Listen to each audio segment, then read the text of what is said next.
autre préoccupation, nous allons évoluer. Pierre Blériot, Niamek, est-ce que un monsieur peut, un homme peut naître, un enfant, il n'a pas eu à la base ce que vous avez expliqué là tout à l'heure, on n'a pas initié à la sorcellerie dès le bas âge. Il l'a dit à 40 ans.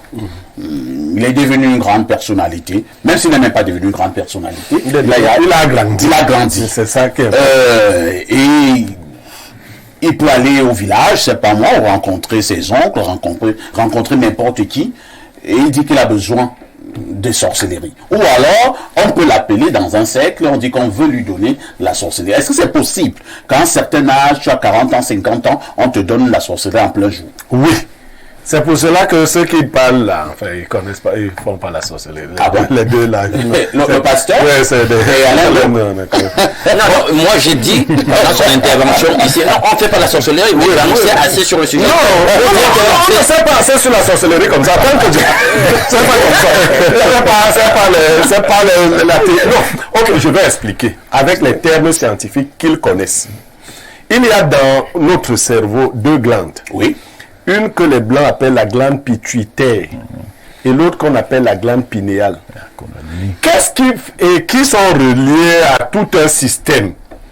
Qu'est-ce qui fait qu'on choisisse Alain Douk au village? Qu'on dit, viens, notre fils, on va te donner la sorcellerie. Sans appartenir à la sorcellerie, au groupe de la sorcellerie.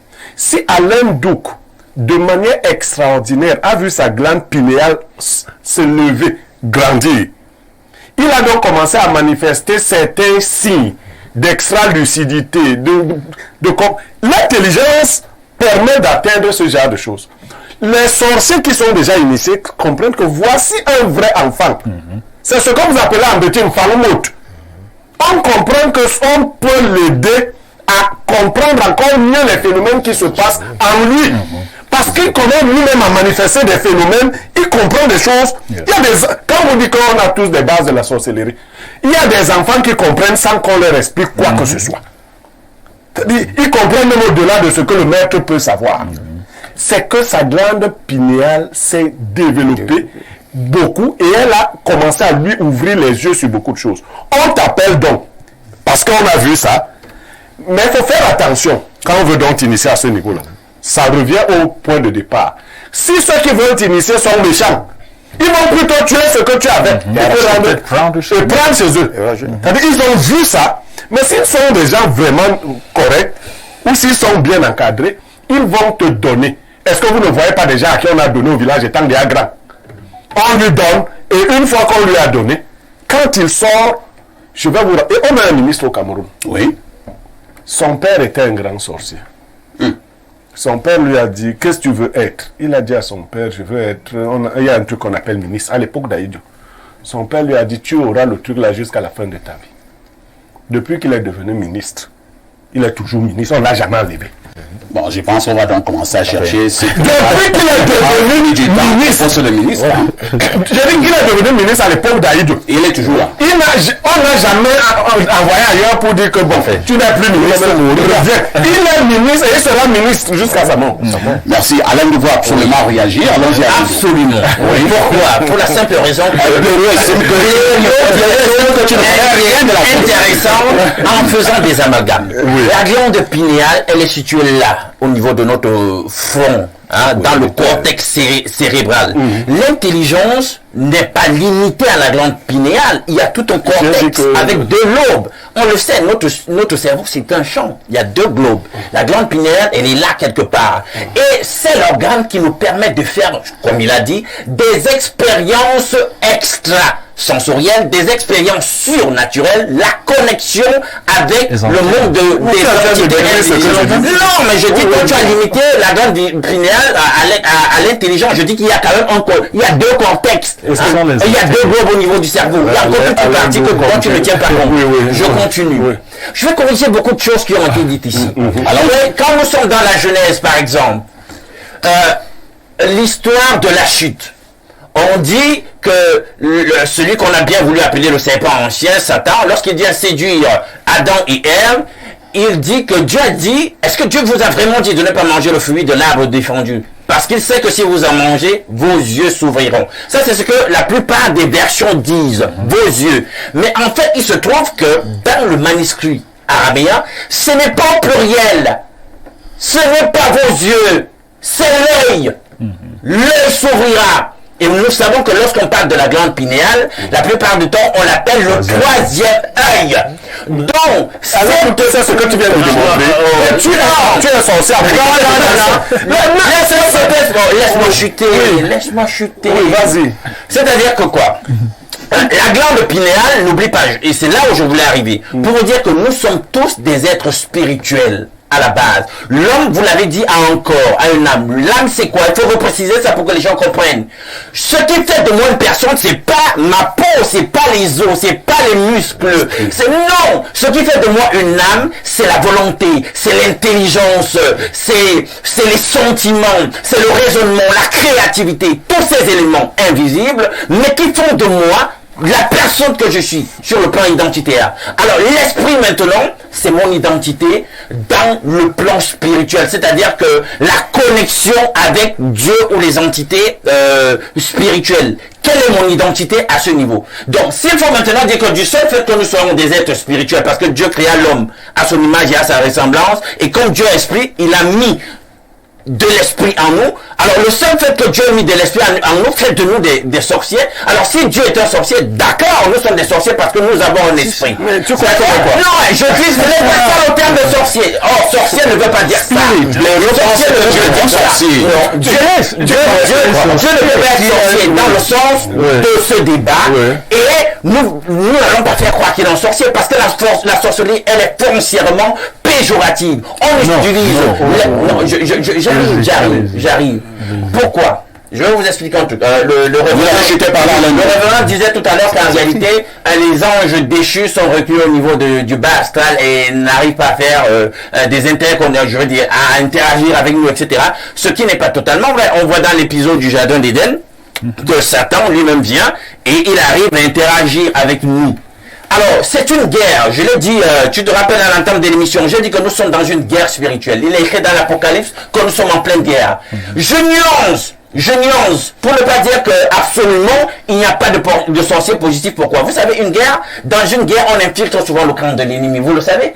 On peut être en intelligence, on est avec l'ennemi pour apprendre comment il se comporte, pour apprendre ses stratégies, etc. On peut trouver des êtres, des gens qui se retrouvent dans le monde de la spiritualité, ou que Dieu a doté d'un certain nombre de facultés pour qu'ils puissent discerner exactement quelles sont les réalités de ce monde-là et les donner en partage à ceux qui ont besoin d'être éclairés. Je ne vais pas trancher là-dessus pour dire que, écoutez, il y a, dès qu'on est sorcier, il n'y a que la sorcellerie négative. Mais alors qu'il y a la sorcellerie positive. Non, juste je ne vais pas trancher, mais je vais dire ceci. Moi, j'ai fait des expériences où accablé, je vous ai dit que moi, j'ai fait une expérience où je suis oppressé spirituellement et je vois des gens qui ont de la connaissance de la science occulte et qui vous aident. Ils sont négatifs. Ce qu'ils font pour moi n'est pas négatif. Et encore que dans la Bible, il est écrit que le manque de science n'est bon pour personne. Tu n'as pas seulement le courage de dire qu'il y a des sorciers positifs, c'est ça? Le courage, comment? Je suis en train de nuancer mon point. Dis qu'il y a je peux me permettre simplement de dire que peut-être c'est une question de... Finalement, ce n'est pas vous êtes le seul à penser qu'il n'y a pas de sorcier. Non, je ne peux pas changer d'avis parce que peut-être que toi tu lis les livres, moi je suis un homme spirituel, j'ai des expériences surnaturelles, j'ai des choses que je ne peux même pas expliquer. Faites le voyage à ça. Comprendre. Ah bon? Non, je comprends. Une chose que tu peux vivre que je peux pas comprendre. Je veux dire, il y a des choses comme les il n'y a pas des choses que tu vives que vous êtes un peu plus haut, c'est ça? Beaucoup de gens sont des théoriciens, ils ont lu. Blaireau est un théoricien.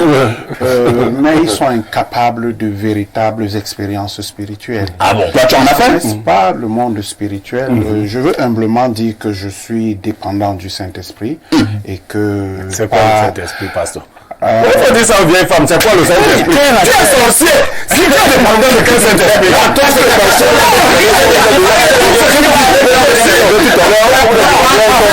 Des gens qui veut s'amuser.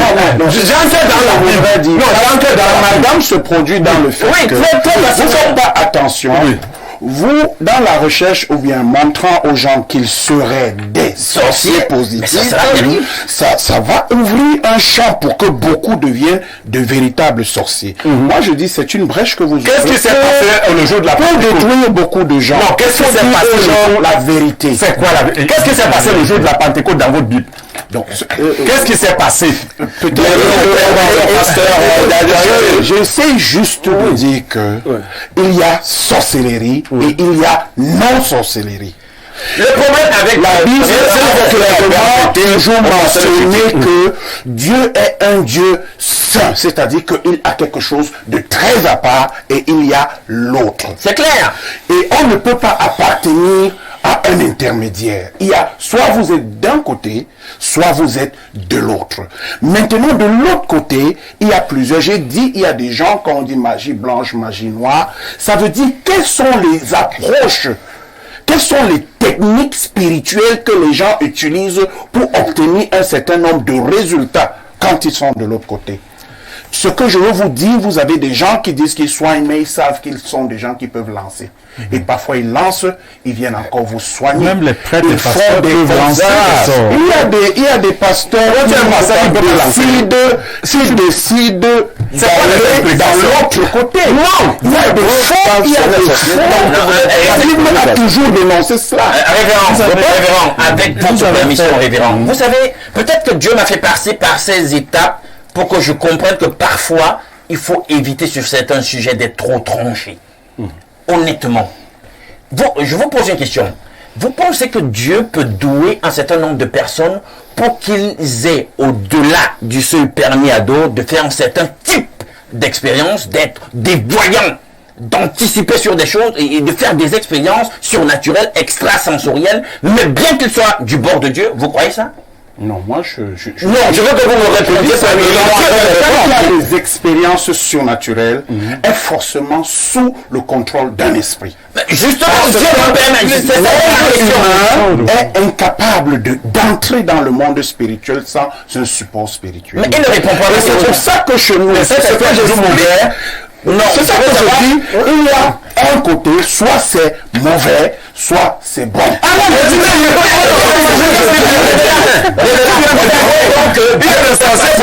Dieu peut capaciter donc un certain nombre de ses enfants. Moi, je connais le monde des visions, mon frère. Justement, je vois les gens, donc Dieu peut capaciter un certain nombre de ses enfants pour avoir ce type d'expérience, être des voyants, être tellement le rôle du Saint-Esprit donné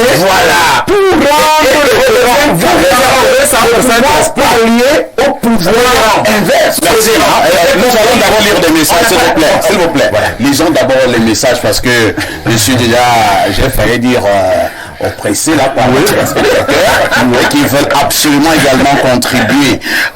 Bonjour Perfecto et à tout ton panel. Déjà mes sincères condoléances pour la perte de ton frère aîné. Je peux témoigner que la sorcellerie positive existe. Un enfant de 10 ans dans mon village à Bafia appelé Boroko a sauvé la vie de plusieurs élèves qui devaient être frappés d'épilepsie par un groupe de sorciers au village. Les autorités administratives ont été interpellées par le chef de canton et cet enfant a montré tous les endroits où les sorciers avaient placé leurs écorces pour que tout élève qui passera par là soit atteint d'épilepsie. L'école cette année est restée fermée pendant près d'une semaine. Il a commencé à soigner et guérir. Sauf que ses pouvoirs l'ont quitté quand les membres de sa famille ont commencé à exiger beaucoup d'argent aux malades qui venaient le rencontrer. Adamou depuis Yaoundé. Merci. Autre message ce matin. Nous prenons rapidement celui-ci. Alors, parfait, comment appelle-t-on Bonjour, très belle émission. Pardon, le consultant Info TV connaît, car il y a les vous que tout homme a, et l'ongle qui est des assises pour les rites des malfaiteurs. Parfait, comment appelle-t-on la sorcellerie chez nous les Africains ou Camerounais? Moi étant petit, c'est les vous, et celui qui pratique les vous fait l'ongle. Bravo au consultant d'Info TV pour ses éclaircissements. C'est Vincent Etoundi et depuis Kribi. Autre message ce matin. Alors, bonjour le plateau, très belle émission. Bonjour le plateau, très belle émission. Juste pour dire à Monsieur Douk que la glande spinale est bel et bien là où Monsieur Niamey a indiqué. Il peut vérifier sur Google. Autre message ce jour. Bonjour. Perfecto, très bien vêtu ce matin, avec une touche de rouge très classe. Pour moi, il y a une sorcellerie positive, comme par exemple les traitants, et même par rapport au développement. Vous pensez vraiment que le développement de l'Égypte antique ne relevait pas d'une forme de sorcellerie? Même chez le blanc, il y a une sorcellerie, mais il utilise pour se développer et crier, car tout ce qu'on voit ici existe d'abord dans le monde mystique. Mais l'inconvénient est que même pour la sorcellerie positive, il faut des sacrifices, car même pour traiter, on égorge des animaux, et même pour se développer parfois, on sacrifie des personnes dans des accidents bizarres, puis tu comprends seulement qu'on est en train de construire telle ou telle infrastructure des dernières générations. Mais en somme, la sorcellerie, qu'elle soit positive ou négative, elle est mauvaise. Mais nous sommes africains, nous vivrons toujours avec quoi qu'on fasse, ça fait partie de notre identité.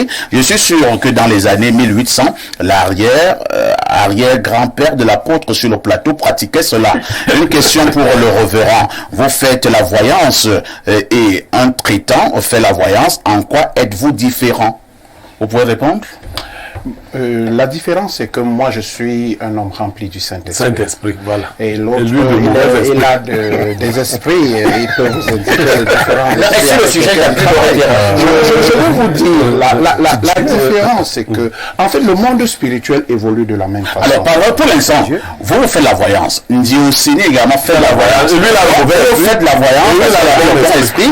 Et Ndiosini, lui, il a le mauvais esprit, c'est ça? Bon, disons que je vais dire ce que je connais sur moi. Moi, je suis un homme rempli du Saint-Esprit. Vous ne devez pas faire de la voyance. Je vais vous permettre de voir. De voir un esprit qui voudrait faire de la voyance. Quelqu'un.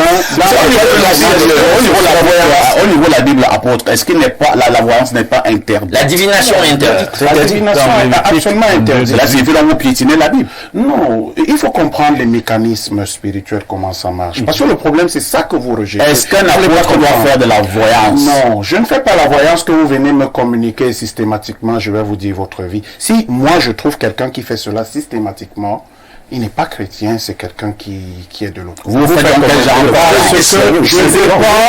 je dépends si oui, Dieu veut que je vois quelque chose. Là, ça veut dire, je peux, quand vous venez me voir, vous révèle. Je commence à faire un travail dans le sens que j'amène quelqu'un à la repentance, je l'amène au Seigneur, mais il arrive que pendant que nous sommes en train de prier, et subitement, quelque chose arrive, je peux voir il n'y a pas une préparation spirituelle avant cela. Lisons d'abord ce message qui nous vient de l'Algérie, c'est le 213, bonjour perfecto, le grand sorcier mystique de la télévision.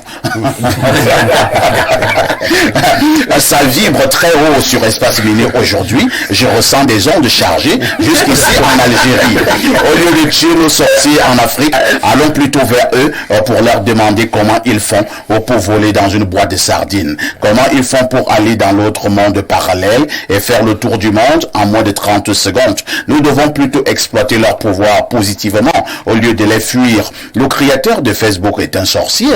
Elon Musk est un sorcier. Bill Gates, créateur de Microsoft, est un sorcier. Les Blancs ont cessé de tuer leurs sorciers à partir du XVIIe siècle. Et ils ont plutôt décidé de les exploiter. Demandons aussi à nos grands-pères du village comment ils font pour s'envoler dans une boîte de sardines. sardines. Et avec ces côtes, nous pouvons créer nos propres avions et concurrencer l'Occident. Car oui, pour concurrencer les sorciers blancs, nous devons aussi mettre en valeur nos sorciers noirs. J'ai vu de mes propres yeux, chez l'un de mes voisins, 2 petites jumelles qui avaient la capacité de maîtriser le feu. Quand ces petites jumelles se fâchaient, la nourriture ne cuisait plus au feu, même pendant 2 jours. Elles attiraient des serpents à la maison, elles stoppaient la pluie. Au lieu d'exploiter ce pouvoir, leurs parents les ont amenés chez un initié au village et il a brisé ce pouvoir. Quel gâchis vraiment. Exploitons nos sorciers vivants.